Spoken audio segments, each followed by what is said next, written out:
Hi hello नमस्कार। तपाईँहरूको समक्षमा सुल्तानको प्रयोग सम्बन्धी केही विशेष यस थ्योरीमा हामी प्रयोगमा ल्याएको छौँ। तपाईँहरूको समक्ष ल्याइसकेको छ आज हामी अर्को सिद्धान्त जुन धेरै महत्त्वपूर्ण छ। सिद्धान्तको नाम रहेको छ इन्साइटफुल लर्निङ कन्डिसनिङ थ्योरी र हाम्रो च्यानललाई अन्तमा सब्स्क्राइब गरी सेयर गर्न नबिर्सनुहोला। कोहलरको इन्साइटफुल लर्निङ थ्योरी, यसलाई अर्को इन्साइटफुल लर्निङ कन्डिसनिङ थ्योरी पनि भनिन्छ। यसलाई नेपालीमा भन्दाखेरि कोहलरको अन्तर्दृष्टि सिकाइ सिद्धान्त हो। यो सिद्धान्त एउटा अफ्रिकन चिम्पान्जीमाथि गरिएको प्रयोग हो। यो त्यति नै महत्त्वपूर्ण छ। एउटा सिकाइमा पनि कसरी प्रयोग गरेको छ भन्ने कुराहरू यस भिडियोमा हामी पढ्नेछौँ। इन्ट्रोडक्सन, परिचय। यसको परिचय यस प्रकार रहेका छन्।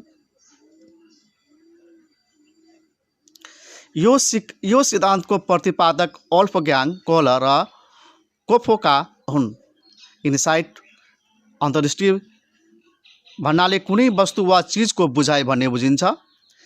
बर्लिन युनिभर्सिटीमा सन् 1909 मा पिएचडी सकेर जर्मन स्थित फ्राङ्कफर्ट भन्ने स्थानमा गई एक मनोवैज्ञानिक संस्थामा गएर काम गर्ने क्रममा म्याक्स वर्थीमेयर र कोफकासँग मिलेर यो सिद्धान्त प्रतिपादन गरेका हुन्। यो सिद्धान्त संज्ञानवादी सिकाइ सिद्धान्त कग्निटिभ लर्निङ थ्योरी हो। संज्ञानवादी सिकाइ सिद्धान्तहरू व्यवहारवादी सिकाइ सिद्धान्तको आलोचनाबाट जन्मिएका हुन्। यो धेरै महत्त्वपूर्ण छ। यो परिचय पनि तपाईँहरू यसमा भएका डेटहरू, यसमा प्रयोग भएका कसरी केमा आधारित छ भन्ने कुराहरू तपाईँहरू कपीमा नोट गरी राखी पढ्नुहोला। यसबाट यसो सोध्ने भनेको हाम्रो पहिलो पत्रको लागि यो धेरै महत्त्वपूर्ण छ। तपाईँलाई पढ्नुहोला। यसको प्राय गरी यसमा नोटमा लेख्दाखेरि कहाँबाट प्रयोग कसरी गरियो, के कुराको प्रयोग गरेको थियो, यसको मिति कति हो र कसले गर्यो त, सिकाइसँग सम्बन्धित विभिन्न यसको परिचयात्मक कुराहरू प्राय गरी सोधेको हुन्छ। तपाईँहरू पढ्नुहोला।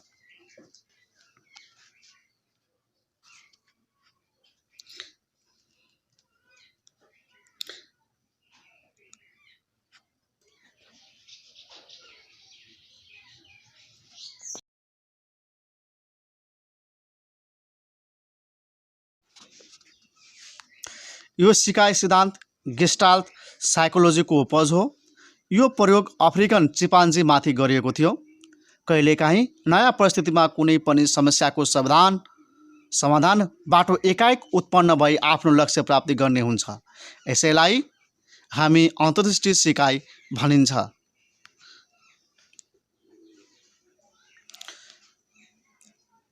अन्तर्दृष्टि भन्ने बित्तिकै कुनै कार्य गर्दाखेरि आफैले हाम्रो मन मस्तिष्कमा त्यसका उपायहरू त्यसलाई समाधान गर्न सक्ने किसिमको हुन्छ, जसले हाम्रो लक्ष्य प्राप्ति गर्न हामीलाई सहयोग पुर्याउँदछ। र यसको लागि सबभन्दा पहिला हामीलाई समस्यालाई चाहिँ राम्रोसँग बुझ्नुपर्ने हुन्छ। समस्यालाई राम्रोसँग बुझेन भने उसको कारणलाई हामी बुझेन भने त त्यसको विचार हाम्रो ब्रेनमा आउन चाहिँ समय लाग्छ।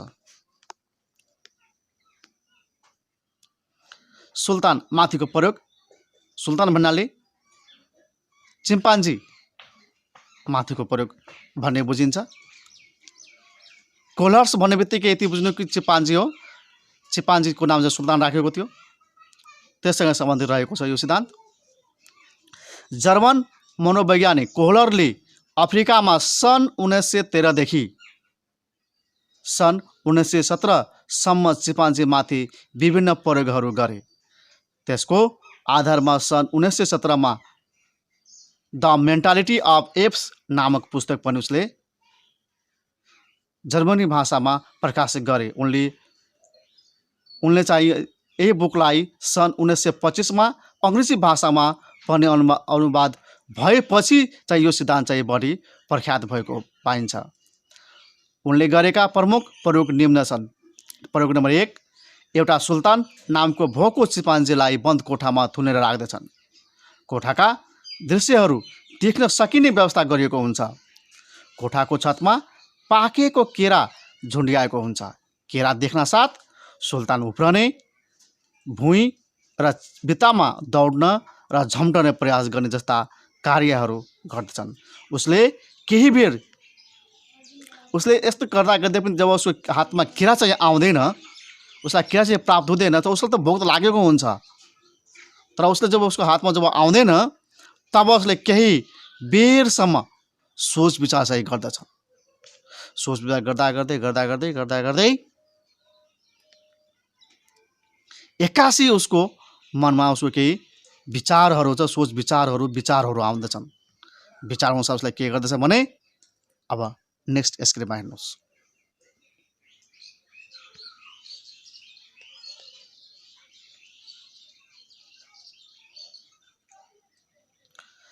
उसको नजर कुनामा राखिएको लट्ठीमा पर्दछ। लट्ठीको सहायताले केरा प्राप्त गर्न सफल हुन्छ। यसरी लट्ठीद्वारा अचानक केरा प्राप्त गर्ने जब ज्ञान उसमा आउँछ यसलाई नै भनिन्छ कोहलरले अन्तर्दृष्टि भनेका छन्। यानि कि भित्री आत्मादेखि आएका केही नजर दृश्य जसलाई हामी अन्तर्ज्ञान पनि भन्छौँ, धेरै महत्त्वपूर्ण छ।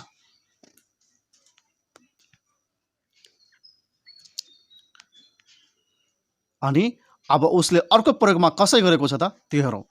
अर्को प्रयोगमा सुल्तान नामको चिम्पान्जीलाई कोठामा राखेर सिलिङमा केरा झुन्ड्याएको हुन्छ।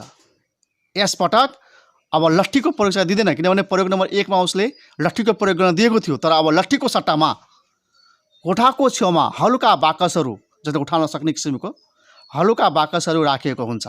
सुल्तान केरा देख्न साथ उफ्रने अनि त्यसलाई टिप्ने कोसिस गर्ने, त्यहाँबाट लिने कोसिस गर्ने, उफ्रने, भित्ता वा भुइँमा दौड्न तथा भित्तालाई चिथोर्न थाल्छ। केही समयमा उसको आँखा यसरी गर्दा गर्दै केही समयमा उसको आँखा चाहिँ छेउमा राखिएको बाकसमा पुग्छ।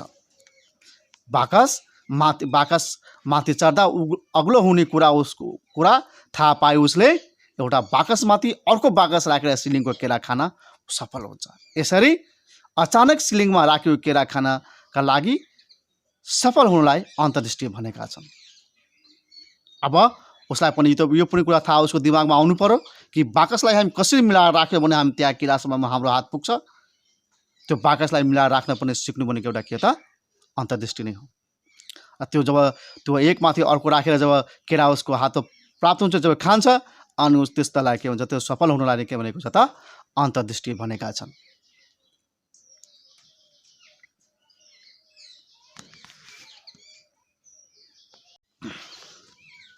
त्यसपछि अब उसको यस सिद्धान्तको केही मूल मान्यता पनि रहेका छन्।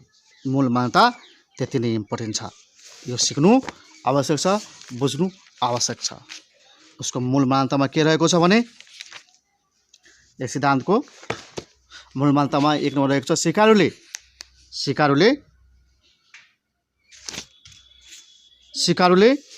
अन्य कुनै विधिबाट होइन केवल अन्तर्दृष्टि सिकाइ सिद्धान्तको अनुसरणद्वारा सिक्दछ। उसको मान्यता रहेको छ सिकाइ अन्तर्दृष्टि तथा बुझाइ शक्तिबाट हुन्छ। वस्तु स्थिति अध्ययन गरी, यानि कि वस्तु कुन अवस्थामा छ, कस्तो किसिमको छ त, त्यसको स्थिति अध्ययन गरी आफ्नो विचार शक्तिको आधारमा समस्याको समाधान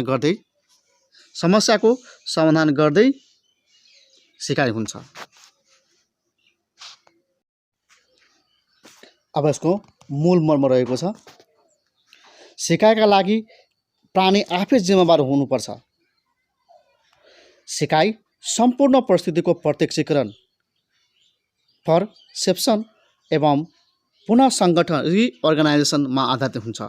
सिकाइ सम्पूर्णतामा हुन्छ। Whole is greater than its parts. बुद्धि र सुझबुझद्वारा सम्पूर्ण परिस्थितिलाई बुझेर समस्या सुल्झाउन सकिन्छ र सिकाइ हुन्छ। सम्पूर्ण परिस्थिति बुझेपछि मात्रै समस्या समाधानको विकल्प चाहिँ निस्कन्छ। सिकाइमा अनुभव, विचार, बुद्धि, तर्क आदि प्रमुख स्थानमा रहन्छ। सिकाइको अवस्था समस्याको अवस्था हो। यस्तो अवस्थामा सिकाइले समस्यालाई समग्रतामा हेर्छ र समस्याका कारणहरू राखिन्छ, समस्या र कारणबीच सम्बन्ध स्थापित गर्दछ र अन्तर्दृष्टि प्राप्त गरी सिकाइ चाहिँ हुन्छ। यसको मूल मर्म रहेको छ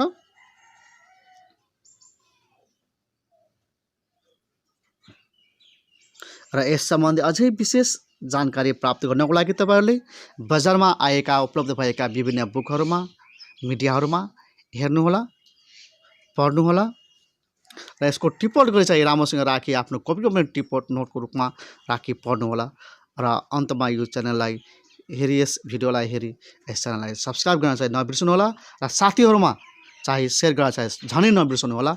यो नोट सरहको जस्तै हामी एउटा भिडियो बनाएका छौं, तपाईहरु पढ्नु आवश्यक पनि रहेको छ। यसका अब केही मुख्य विशेषताहरू। नम्बर 1, सिकाइमा प्रत्यक्षीकरण पर्सेप्सन इन लर्निङ मा के भनेको छ भने इन्द्रियद्वारा उत्तेजनाहरूलाई अर्थपूर्ण रूपमा बुझ्नु, सम्झनु र वास्तविक ज्ञान पाउनु प्रत्यक्षीकरण हो। कुनै पनि समस्या समाधान गर्न प्राणीका अगाडि रहेको परिस्थितिलाई अवलोकन, अध्ययन र विश्लेषण गरी वातावरण र उत्तेजना बीच सम्बन्ध जोड्ने कार्य हुन्छ। यस सिद्धान्तमा बाकस खप्टिएर वा चाङ बनाई त्यसमा चलिरहेका क्रियासँग पुग्नु प्रत्यक्षीकरण हो।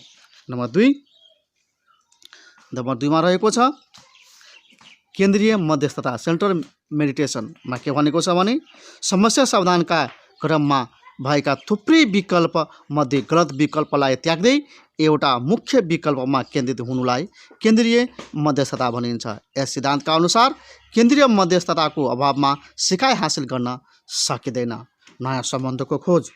नयाँ सम्बन्धमा खोजमा के भनेको छ भने समस्यामूलक परिस्थितिमा विभिन्न पक्षहरू बीच आपसी सम्बन्ध बुझेर ज्ञान प्राप्त गर्नु नयाँ सम्बन्धको खोजी हो।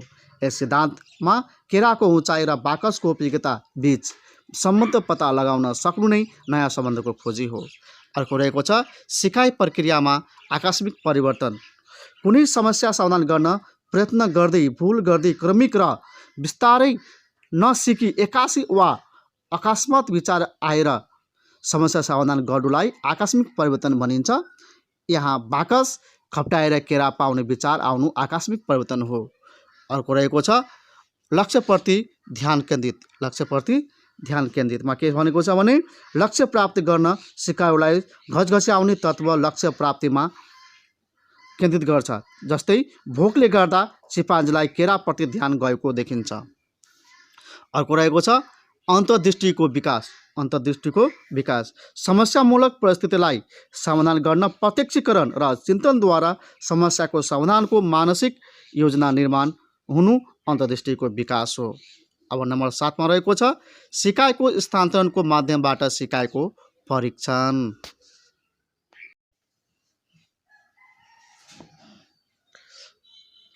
एक पटकको सिकाइलाई अर्को समस्या र परिस्थितिमा पनि प्रयोग गर्न सकिनु सिकाइको परीक्षण हो। भन्नुको तात्पर्य हो सिकाइ जब उसले सिकिसकेको हुन्छ भने उसलाई फेरि पुनः दियो भने उसले त्यसबाट नै त्यसको सजिलो तरिकाले उसको निष्कर्षमा पुग्न सक्नु नै के हो त सिकाइको स्थानान्तरणको माध्यमबाट सिकाइको परीक्षण गर्नु नै भनिन्छ।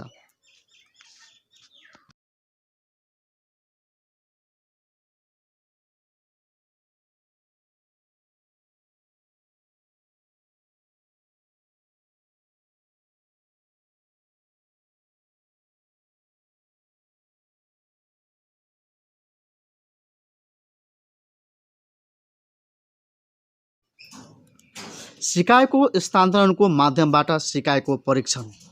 सिकाइको परीक्षण एक पटकको सिकाइलाई अर्को समस्या वा परिस्थितिमा पनि प्रयोग गर्न सकिनु सिकाइको परीक्षण हो।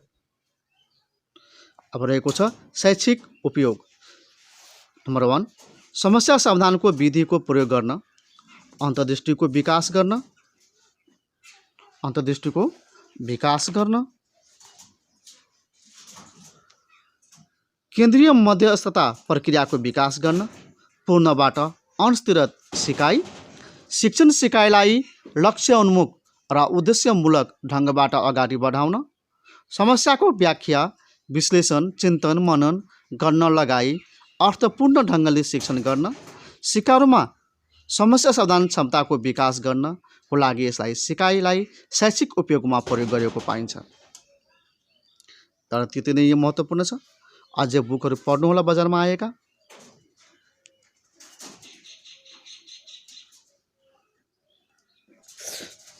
अब म तपाईँहरूको समक्षमा शिक्षण प्रक्रियाका सन्दर्भमा यस सिद्धान्तको प्रयोग अब म तपाईँलाई धन्यवाद मौखिक रूपमा मात्र बोल्न गइरहेको छु। ध्यान दिएर सुन्नुहोला र नोट गर्नुहोला। नम्बर 1, सिकाइमा ठोस सामग्रीको प्रयोग।